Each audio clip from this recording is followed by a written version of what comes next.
44 to 10, the Bears. 46 to 10, the Bears.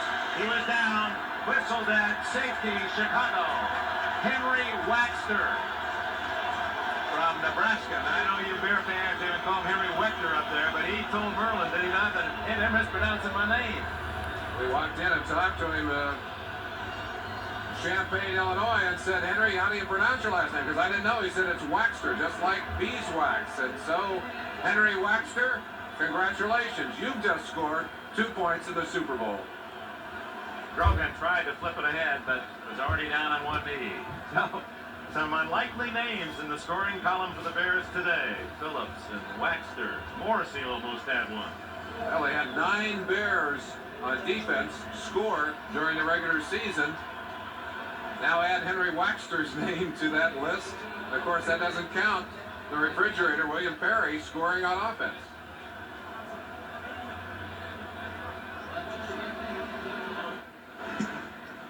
Bell and Harris.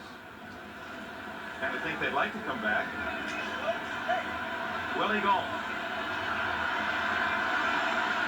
says, I'll just go over here. I'll go into the infield. Dick, one of the things that concerned me as the Bears played their way through the early part of the year, they played such emotional football that I thought they might burn out. And I said, boy, how do you maintain this pace? Well, I got to give Mike Ditka and his whole staff credit. They were able to keep that energy level up and help this team sustain their play. They were the best team that we saw during the year in the NFL. They played the best football in the NFL all year, and here they are saving perhaps their best for this Super Bowl game. Well, Michael Keller-Ditka has done a superb job. Fuller will lead it. Ben Thomas, rookie from Auburn, has a sack and a 13-yard loss. 280-pounder.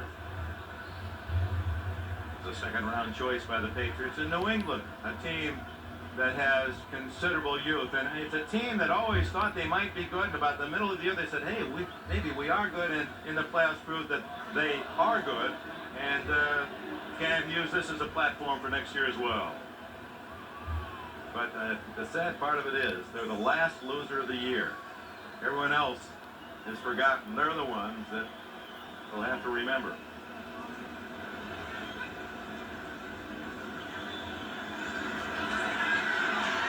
Fuller trying to hit Tim Reitman, the tight end. The combination of sacks, 7 by the Bears and 3 by the Patriots, is a Super Bowl record, just to clean up that little piece of business.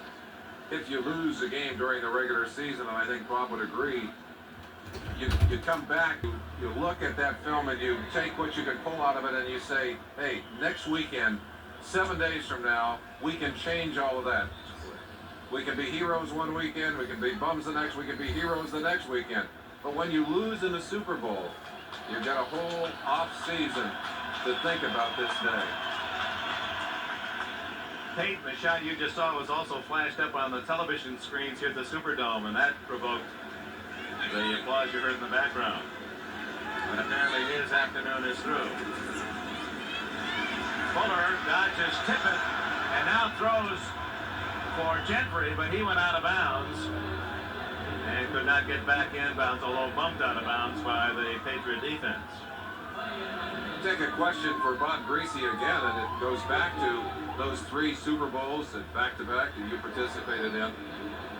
Losing the first one, losing it badly, did that help to focus the energy of the team? Did Shula use that as a stepping point, if you will, or a starting point for the next year? No question about it, Merlin. And I can remember his talk in the locker room after the game. It's building towards next year, and the sad feeling in that locker room, having come this far and knowing that you're going to have to go back and do all the hard work just to get back to where you were before that Super Bowl game. We came back and went 17-0. We were really very motivated. Buford under pressure. Just does get it away to Fryer at the New England 39. Flag down as Fryer out of bounds at the 49. 44-yard punt, 10-yard return.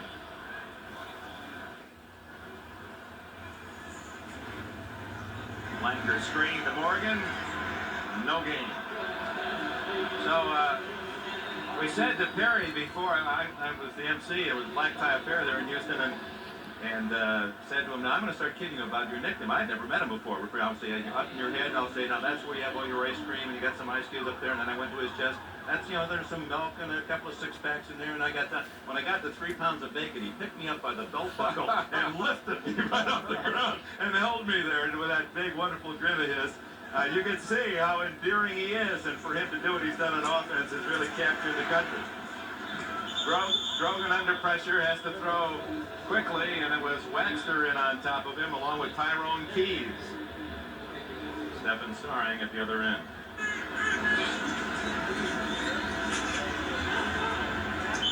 Intended for Fryer. The toughest job in all of sportscasting is the other locker room. And I think it will be particularly difficult today.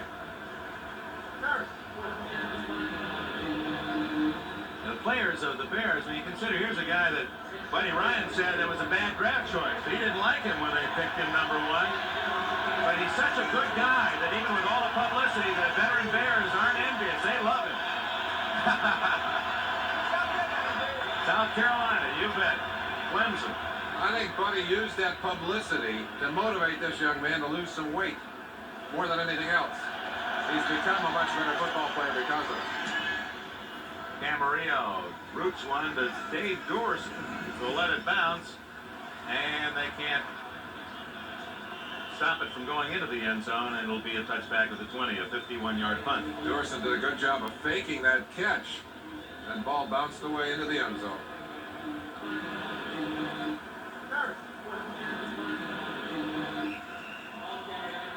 Thomas Sanders, a rookie from Texas A&M in there, and the quarterback is Mike Tomczak of Ohio State.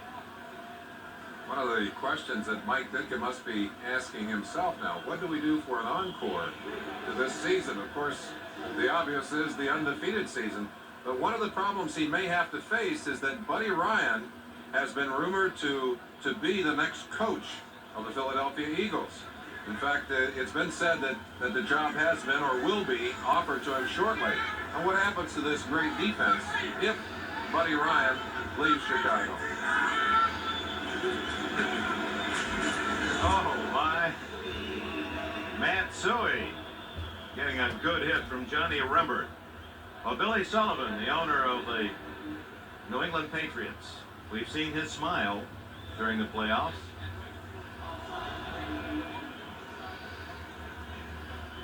But those are long memories now.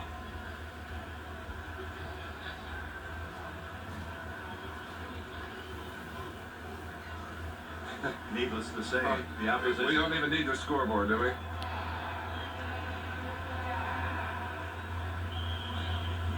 .43 at the start and about 23 right now. He's about the only one who hasn't played on that Bear sideline.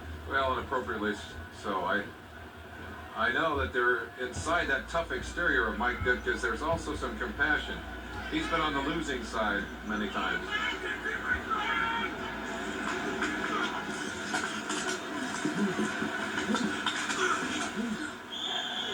Suey rumbling to a first down. Now Ditka said to us the other day, I want to justify George Halas's confidence in me. I want the old man to be proud of me. Final 2 minutes, 46-10, the Bears.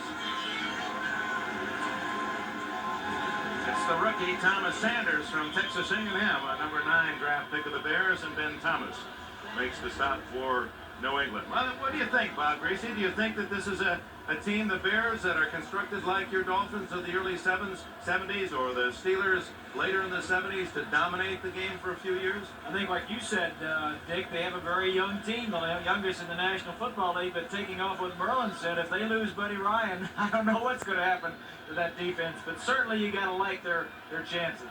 I don't know that we've ever seen a defense with the kind of shutdown power that these people have. I don't think I've ever seen one. I can't figure out what they're doing half the time. I've been watching the whole game. Just glad you're up here. Exactly. Tomczak to Sanders. the high-stepping rookie, is into New England territory at the 49 with a minute to go. Well, that's been one of the secrets of this Bear defense. With all of their sophistication, they just won't beat themselves. And you go and watch their practice, you get a sense of why that is. They spend a lot of time out on the field. They have one of their meetings out on the field in what they call a concentration drill. They walk through very carefully to make sure that they don't blow their assignments defensively. Mike Singletary, a genius on the field at running that difficult defense. And this probably the last play of the game.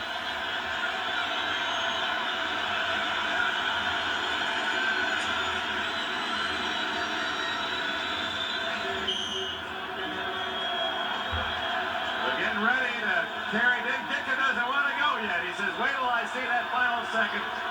Who's going to argue with Perry? He wins most of those. Walter Payton, Mike Ditka, hungry Chicago, finally champions on this January day in New Orleans.